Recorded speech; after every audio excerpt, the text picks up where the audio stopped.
नमस्कार। आप सबका स्वागत है आज का भारतीय राज्य व्यवस्था के वीडियो में। और यह वीडियो 13वां वीडियो है।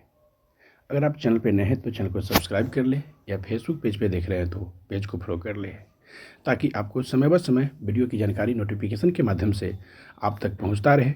और जो भी प्रश्न होते हैं वो किसी न किसी एग्जाम में पूछा गया प्रश्न होता है। तो चलिए चलते हैं बिना देर के आज का पहला प्रश्न की ओर। पहला प्रश्न है, भारतीय संविधान में न्यायालय में कौन परिवर्तनीय हैं? यानी भारतीय संविधान में न्यायालय में कौन परिवर्तनीय है? और यह प्रश्न एसएससी सीजीएल 2002 का पूछा गया प्रश्न है।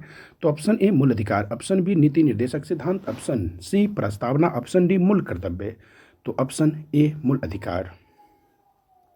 प्रश्न संख्या 2 है, मौलिक अधिकारों का निलंबन कौन कर सकता है? यानी मौलिक अधिकार है उसको निलंबन कौन कर सकता है? और यह प्रश्न यूपीपीसीएस 2012 का पूछा गया प्रश्न है। तो मौलिक अधिकारों का निलंबन कौन करता है? ऑप्शन ए है संसद, ऑप्शन बी राष्ट्रपति, ऑप्शन सी सर्वोच्च न्यायालय, ऑप्शन डी प्रधानमंत्री। तो ऑप्शन बी राष्ट्रपति। प्रश्न संख्या 3 है, भारतीय संविधान के निम्नलिखित अनुच्छेदों में से कौन विधायन सत्ता पर पूर्ण नियंत्रण लगाता है? तो ऑप्शन ए अनुच्छेद 16, ऑप्शन बी अनुच्छेद 17, ऑप्शन सी अनुच्छेद 14, ऑप्शन डी अनुच्छेद 15। तो ऑप्शन सी अनुच्छेद 14। और यह प्रश्न एसएससी स्टेनोग्राफर परीक्षा 2011 का पूछा गया प्रश्न है। प्रश्न संख्या 4 है, भारतीय संविधान की प्रस्तावना में प्रयुक्त समाजवाद शब्द को निम्नलिखित में से किस अनुच्छेदों के साथ मिलाकर पढ़ने से सर्वोच्च न्यायालय को समान कार्य के लिए समान वेतन का मौलिक अधिकार परिभाषित करने की शक्ति प्राप्त हुई है? तो ऑप्शन ए अनुच्छेद 14 व 16, ऑप्शन बी अनुच्छेद 14, ऑप्शन सी अनुच्छेद 14 व 15 और ऑप्शन डी अनुच्छेद 14, 15, 16। तो ऑप्शन डी अनुच्छेद 14, 15, 16। और यह प्रश्न एसएससी सीजीएल 2017 का पूछा गया प्रश्न है। प्रश्न संख्या 5 है, निम्नलिखित में से भारतीय संविधान के कौन से अनुच्छेद में किसी भी रूप में अस्पृश्यता निषेध के लिए प्रावधान है? तो ऑप्शन ए अनुच्छेद 17, ऑप्शन बी अनुच्छेद 19, ऑप्शन सी अनुच्छेद 14 और ऑप्शन डी उपयुक्त में से कोई नहीं। तो ऑप्शन ए अनुच्छेद 17। और यह प्रश्न एसएससी 2011 का पूछा गया प्रश्न है। प्रश्न संख्या 6 है, भारतीय संविधान में प्रदत्त स्वतंत्रता का अधिकार के संबंध में निम्नलिखित में से कौन सा सत्य नहीं है? तो ऑप्शन ए भारत में भ्रमण की स्वतंत्रता, ऑप्शन बी भाषण व अभिव्यक्ति की अबाधित स्वतंत्रता और ऑप्शन सी संघ बनाने की स्वतंत्रता और ऑप्शन डी इनमें से कोई नहीं। तो ऑप्शन बी भाषण व अभिव्यक्ति की अबाधित स्वतंत्रता। और यह प्रश्न एसएससी संयुक्त हायर सेकेंडरी 10+2 स्तरीय परीक्षा 2014 का पूछा गया प्रश्न है। प्रश्न संख्या 7 है, संविधान के किन अनुच्छेदों में शोषण के विरुद्ध अधिकार वर्णित हैं? तो ऑप्शन ए अनुच्छेद 14 से 18, ऑप्शन बी अनुच्छेद 19 से 22, ऑप्शन सी अनुच्छेद 3 से 24 और ऑप्शन डी अनुच्छेद 25 से 30। तो अनुच्छेद 23 से 24। और यह प्रश्न एसएससी सीजीएल 2016 का पूछा गया प्रश्न है। प्रश्न संख्या 8 है, मौलिक अधिकारों के अंतर्गत कौन सा अनुच्छेद बच्चों के शोषण से संबंधित है? तो ऑप्शन ए अनुच्छेद 17, ऑप्शन बी अनुच्छेद 19, ऑप्शन सी अनुच्छेद 23 और ऑप्शन डी अनुच्छेद 24। तो ऑप्शन डी अनुच्छेद 24। और यह प्रश्न बीपीएससी 2013 का पूछा गया प्रश्न है। प्रश्न संख्या 9 है, भारत के संविधान के अंतर्गत किस आयु के बालक को किसी खान अथवा अन्य संकटमय सेवा में लगाए जाने का प्रतिषेध किया गया है? तो ऑप्शन ए 14 वर्ष से कम, ऑप्शन बी 16 वर्ष से कम, ऑप्शन डी 18 वर्ष से कम, ऑप्शन डी 21 वर्ष से कम। तो ऑप्शन ए 14 वर्ष से कम। और यह प्रश्न एसएससी संयुक्त स्नातक स्तरीय परीक्षा में पूछा गया प्रश्न है 2014। प्रश्न संख्या 10 है, निम्नलिखित में से किस स्थिति में बंदी प्रत्यक्षीकरण याचिका जारी किया जा सकता है? तो ऑप्शन ए अतिरिक्त कर की वापसी, ऑप्शन बी दोषपूर्ण पुलिस नज़रबंदी, ऑप्शन सी भाषण की स्वतंत्रता का उल्लंघन, ऑप्शन डी संपत्ति की हानि। तो ऑप्शन बी दोषपूर्ण पुलिस नज़रबंदी। और यह प्रश्न एसएससी सीएचएसएल 2016 का पूछा गया प्रश्न है। प्रश्न संख्या 11 है, किसी व्यक्ति का अवैध निरोध के मामले में न्यायालय द्वारा जारी कृत परमादेश निम्न में से कौन है? तो ऑप्शन ए उत्प्रेषण, ऑप्शन बी अधिकार परीक्षा, ऑप्शन सी बंदी प्रत्यक्षीकरण और ऑप्शन डी परमादेश। तो ऑप्शन सी बंदी प्रत्यक्षीकरण। और यह प्रश्न एसएससी एमटीएस 2019 का पूछा गया प्रश्न है। प्रश्न संख्या 12 है, बंदी प्रत्यक्षीकरण के अतिरिक्त निम्नलिखित में से किस याचिका को उच्च न्यायालय जारी कर सकता है? तो ऑप्शन ए उत्प्रेषण, ऑप्शन बी परमादेश, ऑप्शन सी अधिकार परीक्षा और ऑप्शन डी उपयुक्त में से सभी। तो ऑप्शन डी उपयुक्त सभी। प्रश्न संख्या 13 है, निम्नलिखित में से किस याचिका का शाब्दिक अर्थ होता है हम आदेश देते हैं? तो ऑप्शन ए परमादेश, ऑप्शन बी अधिकार परीक्षा और ऑप्शन सी उत्प्रेषण और ऑप्शन डी बंदी प्रत्यक्षीकरण। तो ऑप्शन ए परमादेश।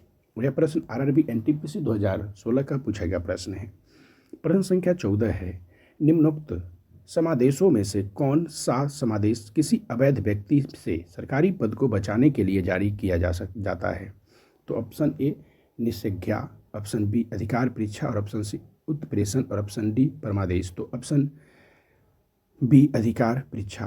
और यह प्रश्न यूपीआरओ 2014 का पूछा गया प्रश्न है। प्रश्न संख्या 15 है, मौलिक अधिकारों में संशोधन करने में कौन सक्षम है? तो option A Lok Sabha, option B सर्वोच्च न्यायालय, ऑप्शन सी संसद और ऑप्शन डी राष्ट्रपति। तो ऑप्शन सी संसद। और यह प्रश्न एसएससी मल्टी टास्किंग परीक्षा 2014 का पूछा गया प्रश्न है। प्रश्न संख्या 16, किसी कैदी को न्यायालय के समक्ष प्रस्तुत करवाने के लिए किस रीट की आवश्यकता होती है? तो ऑप्शन ए अधिकार परीक्षा, ऑप्शन बी उत्प्रेषण और ऑप्शन सी परमादेश और ऑप्शन डी बंदी प्रत्यक्षीकरण। तो ऑप्शन डी बंदी प्रत्यक्षीकरण। यह प्रश्न आरआरबी एनटीपीसी 2016 का पूछा गया प्रश्न है। प्रश्न संख्या 17, निम्नलिखित में से किस याचिका के अधीन किसी कर्मचारी को ऐसी कार्यवाही करने से रोका जा सकता है जिसके लिए सरकारी तौर पर वह हकदार नहीं है? तो ऑप्शन ए अधिकार परीक्षा, ऑप्शन बी उत्प्रेषण और ऑप्शन सी बंदी प्रत्यक्षीकरण और ऑप्शन डी परमादेश। तो ऑप्शन ए अधिकार परीक्षा। यह प्रश्न एनडीए 2014 का पूछा गया प्रश्न है। प्रश्न संख्या 18 है, मौलिक अधिकार संविधान के किस भाग में वर्णित है? यानी मौलिक अधिकार है वह किस भाग में वर्णित है? तो ऑप्शन ए भाग 2, ऑप्शन बी भाग 3, ऑप्शन सी भाग 4 और ऑप्शन डी भाग 6। तो ऑप्शन बी भाग 3 में। और यह प्रश्न एसएससी मल्टीटास्किंग परीक्षा 2013 का पूछा गया प्रश्न है।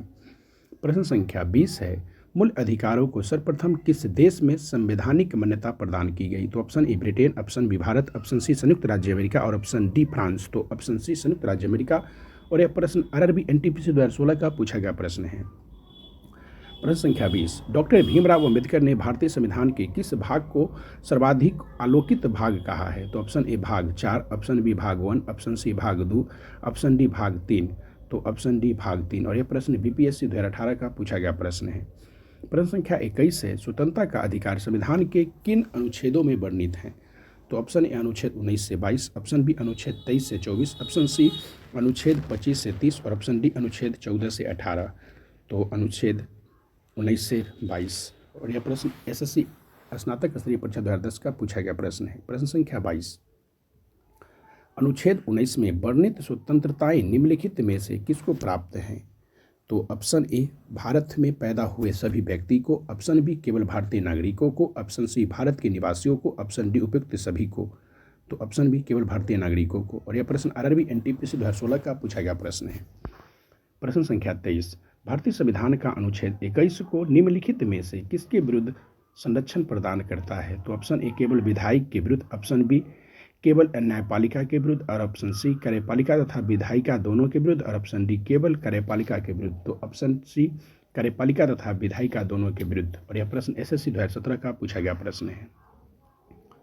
प्रश्न संख्या 24, भारत के संविधान का निम्नलिखित में से कौन सा अनुच्छेद प्रेस की स्वतंत्रता से संबंधित है? तो ऑप्शन ए अनुच्छेद 20, ऑप्शन बी अनुच्छेद 21, ऑप्शन सी अनुच्छेद 22 और ऑप्शन डी अनुच्छेद 19। तो ऑप्शन डी अनुच्छेद 19, ऑप्शन डी। यह प्रश्न एसएससी मैट्रिक स्तरीय परीक्षा 2008 का पूछा गया प्रश्न है। प्रश्न संख्या 25 है, निम्नलिखित में से नागरिक का स्वतंत्रता संबंधित सही अधिकार कौन है? तो ऑप्शन ए भाषण तथा विचार व्यक्त करने की स्वतंत्रता, ऑप्शन बी विदेश में घूमने की स्वतंत्रता, ऑप्शन सी हथियार सहित सभा करने की स्वतंत्रता और ऑप्शन डी सरकार के विरुद्ध षड्यंत्र करने की स्वतंत्रता। तो ऑप्शन ए भाषण तथा विचार व्यक्त करने की स्वतंत्रता। और यह प्रश्न एसएससी सीजीएल 2016 का पूछा गया प्रश्न है। प्रश्न संख्या 26 है, धार्मिक स्वतंत्रता का अधिकार किस अनुच्छेद के द्वारा दिया गया है? तो ऑप्शन ए अनुच्छेद 22, ऑप्शन बी अनुच्छेद 25, ऑप्शन सी अनुच्छेद 20 और ऑप्शन डी इनमें से कोई नहीं। तो ऑप्शन बी अनुच्छेद 25। और यह प्रश्न यूपीपीसीएस 2015 का पूछा गया प्रश्न है। प्रश्न संख्या 27 है, भारतीय संविधान के किस अनुच्छेद में संवैधानिक उपचारों का अधिकार दिया गया है? तो ऑप्शन ए अनुच्छेद 30, ऑप्शन बी अनुच्छेद 31, ऑप्शन सी अनुच्छेद 32 और ऑप्शन डी अनुच्छेद 35। तो ऑप्शन सी अनुच्छेद 32। और यह प्रश्न एसएससी संयुक्त हायर सेकेंडरी 10+2 स्तरीय परीक्षा 2011 का पूछा गया प्रश्न है। प्रश्न संख्या 28 है, निम्नलिखित मौलिक अधिकारों में से किसे डॉक्टर भीमराव अंबेडकर ने संविधान का हृदय एवं आत्मा की संज्ञा दी? तो ऑप्शन ए संपत्ति का अधिकार, ऑप्शन बी शिक्षा का अधिकार, ऑप्शन सी धार्मिक स्वतंत्रता का अधिकार और ऑप्शन डी संवैधानिक उपचारों का अधिकार। तो ऑप्शन डी संवैधानिक उपचारों का अधिकार। और यह प्रश्न एसएससी सीजीएल 2016 का पूछा गया प्रश्न है। प्रश्न संख्या 29 है, संपत्ति के मौलिक अधिकार को कब समाप्त किया गया? तो ऑप्शन ए 1978 ईस्वी में संविधान के 44वें संशोधन द्वारा, ऑप्शन बी 1982 में संविधान के 16वें संशोधन द्वारा, ऑप्शन सी 1973 में संविधान के 31वें संशोधन द्वारा और ऑप्शन डी इनमें से कोई नहीं। तो ऑप्शन ए 1978 में संविधान के 44वें संशोधन द्वारा, यानी संपत्ति के अधिकार को हटाया गया। और यह प्रश्न बीपीएससी 2019 का पूछा गया प्रश्न है। प्रश्न संख्या 30 है, 44वें संविधान संशोधन विधेयक द्वारा किस मौलिक अधिकार को सामान्य संवैधानिक अधिकार बना दिया गया? तो ऑप्शन ए समानता का अधिकार, ऑप्शन बी संपत्ति का अधिकार, ऑप्शन सी सांस्कृतिक तथा शैक्षणिक अधिकार और ऑप्शन डी स्वतंत्रता का अधिकार। तो ऑप्शन बी संपत्ति का अधिकार। और यह प्रश्न संयुक्त हायर सेकेंडरी 10+2 स्तरीय परीक्षा 2012 का पूछा गया प्रश्न है। प्रश्न संख्या 11 है, निम्नलिखित में से कौन सा मौलिक अधिकार नहीं है? तो ऑप्शन ए देश भर में आज़ादी के साथ आने जाने का अधिकार, ऑप्शन बी संवैधानिक प्रतिकार का अधिकार, ऑप्शन सी संपत्ति का अधिकार, ऑप्शन डी शांतिपूर्ण एकत्र होने का अधिकार। तो ऑप्शन सी संपत्ति का अधिकार। और यह प्रश्न एसएससी सीएचएसएल 2016 का पूछा गया प्रश्न है। प्रश्न संख्या 32 है, संवैधानिक उपचारों का अधिकार किन परिस्थितियों में निलंबित हो जाता है? तो ऑप्शन ए आपात स्थिति की घोषणा के दौरान, ऑप्शन बी सेना सदस्यों के संबंध में, ऑप्शन सी जब सैनिक विधि लागू हो, ऑप्शन डी उपयुक्त सभी परिस्थितियों में। तो ऑप्शन डी उपयुक्त सभी परिस्थितियों में। और यह प्रश्न एसएससी सीएचएसएल 2016 का पूछा गया प्रश्न है। प्रश्न संख्या 33 है, संविधान के अंतर्गत बंदी प्रत्यक्षीकरण समादेश जारी करने का अधिकार किस में निहित है? तो ऑप्शन ए उच्च तथा उच्चतम न्यायालय दोनों में, ऑप्शन बी जनपद न्यायालय तथा उनके ऊपर के सभी न्यायालय में, ऑप्शन सी केवल उच्च न्यायालय में और ऑप्शन डी है केवल उच्चतम न्यायालय में। तो ऑप्शन ए उच्च तथा उच्चतम न्यायालय दोनों में। और यह प्रश्न यूपीपीसीएस 2014 का पूछा गया प्रश्न है। प्रश्न संख्या 34 है, निम्नलिखित में से कौन सा मूल अधिकार नहीं है? तो ऑप्शन ए समता का अधिकार, ऑप्शन बी संपत्ति का अधिकार, ऑप्शन सी स्वतंत्रता का अधिकार और ऑप्शन डी संवैधानिक उपचारों का अधिकार। तो ऑप्शन बी संपत्ति का अधिकार। और यह प्रश्न सीजीपीसीएस 2011 का पूछा गया प्रश्न है। प्रश्न संख्या 35, भारतीय संविधान का कौन सा अनुच्छेद अस्पृश्यता का उन्मूलन करता है और किसी भी रूप में इसके व्यवहार का निषेध करता है? तो ऑप्शन ए अनुच्छेद 15, ऑप्शन बी अनुच्छेद 16, ऑप्शन सी अनुच्छेद 17 और ऑप्शन डी अनुच्छेद 17। तो ऑप्शन सी अनुच्छेद 17। और यह प्रश्न IAS प्री एग्जाम 1997 का पूछा गया प्रश्न है। प्रश्न संख्या 36 है, मौलिक अधिकारों को लागू करने के लिए रीट जारी की जाती है? तो ऑप्शन ए चुनाव आयोग द्वारा, ऑप्शन बी संसद द्वारा, ऑप्शन सी राष्ट्रपति द्वारा और ऑप्शन डी उच्चतम न्यायालय द्वारा। तो ऑप्शन डी उच्चतम न्यायालय द्वारा। और यह प्रश्न बीपीएससी 1994 का पूछा गया प्रश्न है। प्रश्न संख्या 37 है, मूल अधिकारों को परिवर्तित करने की शक्ति प्राप्त है? तो ऑप्शन ए उच्चतम व उच्च न्यायालयों को, ऑप्शन बी राष्ट्रपति को, ऑप्शन सी संसद को, ऑप्शन डी केवल उच्चतम न्यायालय को। तो ऑप्शन ए उच्चतम व उच्च न्यायालयों को। और यह प्रश्न बीपीएससी 2000 का पूछा गया प्रश्न है। प्रश्न संख्या 38 है, भारतीय संविधान में प्रदत्त मूलभूत अधिकारों को निलंबित करने की सत्ता है, करने वाली सत्ता है? तो ऑप्शन ए प्रधानमंत्री, ऑप्शन बी राष्ट्रपति, ऑप्शन सी सर्वोच्च न्यायालय, ऑप्शन डी संसद। तो ऑप्शन बी राष्ट्रपति। और यह प्रश्न एसएससी 2014 का पूछा गया प्रश्न है। प्रश्न संख्या 39 है, समता का अधिकार भारतीय संविधान के किन 5 अनुच्छेदों में दिया गया है? तो ऑप्शन ए अनुच्छेद 5 से 9, ऑप्शन बी अनुच्छेद 9 से 13, ऑप्शन सी अनुच्छेद 14 से 18, ऑप्शन डी अनुच्छेद 17 से 21। तो ऑप्शन सी अनुच्छेद 14 से 18। और यह प्रश्न उत्तराखंड पीसीएस प्री एग्जाम 2016 का पूछा गया प्रश्न है। प्रश्न संख्या 40 है, निम्नलिखित में से कौन से मामले उच्च न्यायालय तथा उच्चतम न्यायालय की अधिकारिता में आते हैं? तो ऑप्शन ए है संविधान के उल्लंघन से संरक्षण, ऑप्शन बी केंद्र व राज्यों के बीच विवाद, ऑप्शन सी राज्यों के परस्पर विवाद और ऑप्शन डी मूल अधिकार का प्रवर्तन। तो ऑप्शन डी मूल अधिकार का प्रवर्तन। और यह प्रश्न एसएससी सीजीएल 2015 का पूछा गया प्रश्न है। प्रश्न संख्या 41, भारतीय संविधान के अंतर्गत मूल अधिकारों का संरक्षण कौन करता है? संरक्षण कौन है यानी, तो ऑप्शन ए न्यायपालिका, ऑप्शन बी मंत्रिमंडल, ऑप्शन सी संसद और ऑप्शन डी राष्ट्रपति। तो ऑप्शन ए न्यायपालिका, और यह प्रश्न यूपी लोअर प्री 2015 का पूछा गया प्रश्न है। प्रश्न संख्या 42, मौलिक अधिकारों के निलंबन का आदेश कौन दे सकता है? तो ऑप्शन ए सर्वोच्च न्यायालय, ऑप्शन